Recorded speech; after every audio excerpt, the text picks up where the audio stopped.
So welcome everybody. We're here at Casa da Saudade Library in the South End, formerly the Thompson Street School, and we're here today to announce a successful state-local partnership to build an elevator in the facility so that folks who are using the Immigrants Assistance Center can utilize classrooms on the second floor, and so that the library can have full utilization of the second floor. Now you might say, well, what's in an elevator? What's the big deal with an elevator? So the answer to that is it makes all the difference in utilizing precious space in a building like this that supports this neighborhood and really gives folks an opportunity to utilize all the library's resources. This library has some 34,000 volumes written in Portuguese and Creole as well. So it's an important resource for not only just our local population, but for Portuguese scholars and others. I'm very proud today to be joined by Representative Tony Cabral, whom I'll introduce in a second. The funding for this facility came from both the city and the state. Tony secured an earmark for the lion's share of the money. We're very happy, Tony, that you were able to achieve that, because this isn't Tony's district, but it's a great neighborhood, and this facility makes the neighborhood stronger, and it makes New Bedford, solidifies and cements New Bedford's position as a center of Portuguese culture. So we're very, very pleased with all that. It's a really successful project. Now, there are lots of people to thank. It took a lot of hard work to make this happen. I want to thank Jeff Dickinson, our library director, who's here with us today, the director of the Immigrants Assistance Center, Lena Hughes, as well. They're very successful in this building and making things happen for our new citizens. We're going to be having a big a swearing-in ceremony on Thursday, and we're looking forward to that.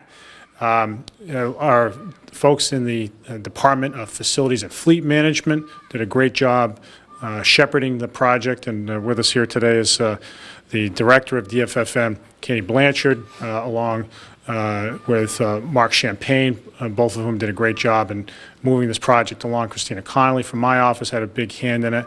And we're also joined here today by Fathers Harrington and Bebis. We're having a non-denominational service here today, both Catholic and Greek Orthodox.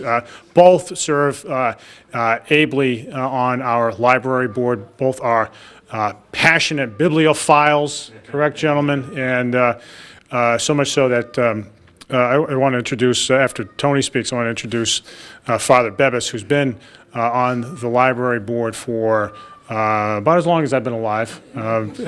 Right. And who helped establish the original Casa da Saudade on Rivet Street, and we've asked him to tell a couple of good stories about that for your viewing pleasure. So with all that, let me introduce Tony Cabral, who went to bat for this facility, who worked the levers of the state legislature to free up the money to make this project happen. The elevator goes both up and down, so we're very pleased with that. So it's going to really make this facility fully functional. And Tony, we can't thank you enough for all your help. Well, thank you, Mayor, and I appreciate your appreciation for all the work we have done up in the State House. And I have this now. Gotta shut this off. You can cut that, right?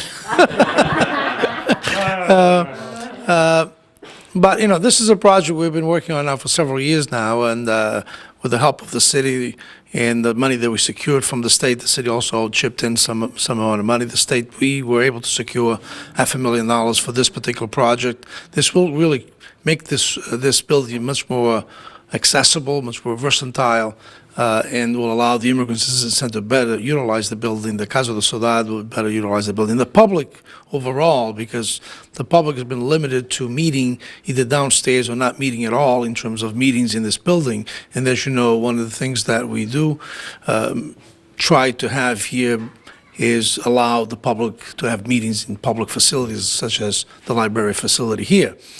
Also, we have the Portuguese language school that also functions here on the second floor, and they're going to be extremely happy with this new addition to the building. It will allow them also to grow, hopefully to merge with the North End facility that they run now. There's a school in the North End, one in the South End, here, the Casa da Saudade building, and hopefully this will encourage them to finally come together and be one. This project also leads to what I hope will be phase three, which will be eventually the build-out of the third floor, which was part of the original plans, the original architectural plans that went out for an RFP initially, and hopefully restoring some of the original facade of the main entrance on Thompson Street on this building, because it is an historical building. It is on the National Register, so I think we need to make this building really what it is and what it should be, since it is in the National Register. To that end, I am working with A&F, with the Deputy Secretary Scott Jordan, to see if we can also free up an additional earmark that I did of another $500,000 that hopefully will help us come back and work with the city to try to build up the third floor and that entrance there on Thompson Street. I'm working on that. We invited the Deputy Secretary to come down and be part of this press conference, but I don't think he was ready to commit the $500,000, but I think he's working on it. I think we're working very closely on that. So if that happens, we'll make an announcement. We'll connect with the mayor's office and make that announcement if that happens anytime soon, because I think that's the next phase of this project, to really make it quite a building that the whole community, not only this neighborhood, but the whole community can really access this building. So thank you for all the work, all the folks that the mayor mentioned here. Thank all of you, Elena, Mr. Blanchard, and Ms. Champagne, right? And Christine Connolly. And, of course, the Board of Trustees of the library. They've been tremendous supporters of this particular concept of a branch library. They've been great supporters of this building overall. So we want to thank the support of the Board of Trustees of the library and the director of the library. Thank you for being here and working with us on this project as well. So this is great day. As you can see, you'll see the elevator behind us. And why is it important? Because for all the things that the mayor said, and for all the things that all of us know in terms of now anyone can walk in and access the rest of this building. And now it will meet the ADA requirements as well. So it's really a tremendous thing. So thanks very much again for the city's participation, for all the work that everybody did to make it happen.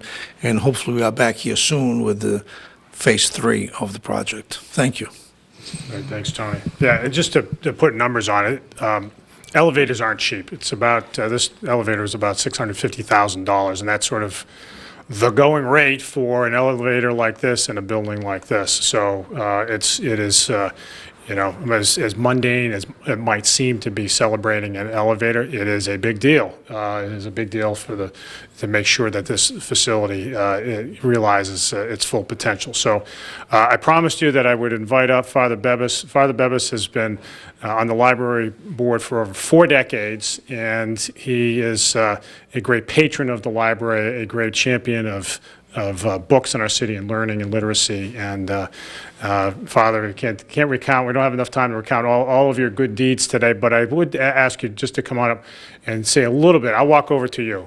I'll walk over.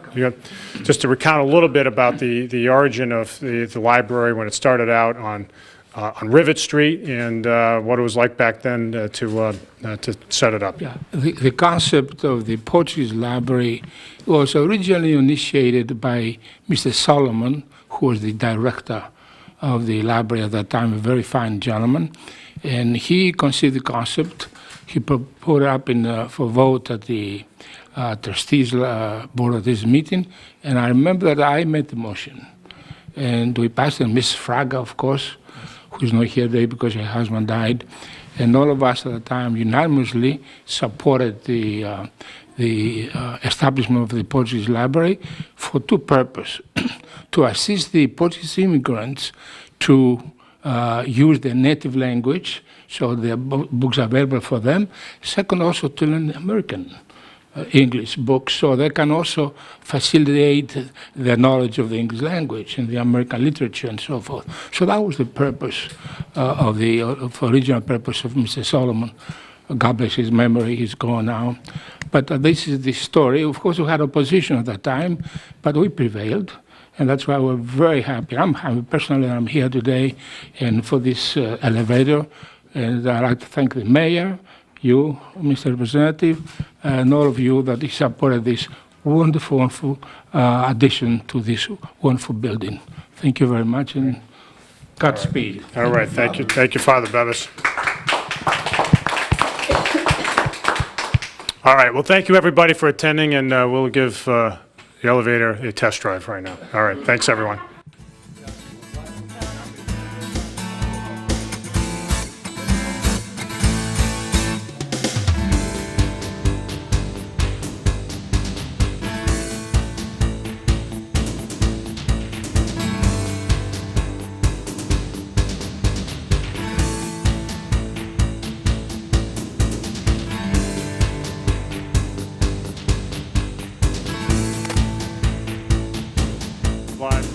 Safe to proceed to the third floor.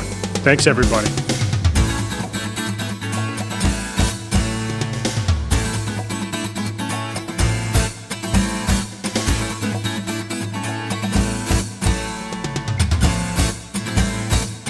Hi, I'm Taya Leone, and you're watching New Bedford Cable Network. Good for you.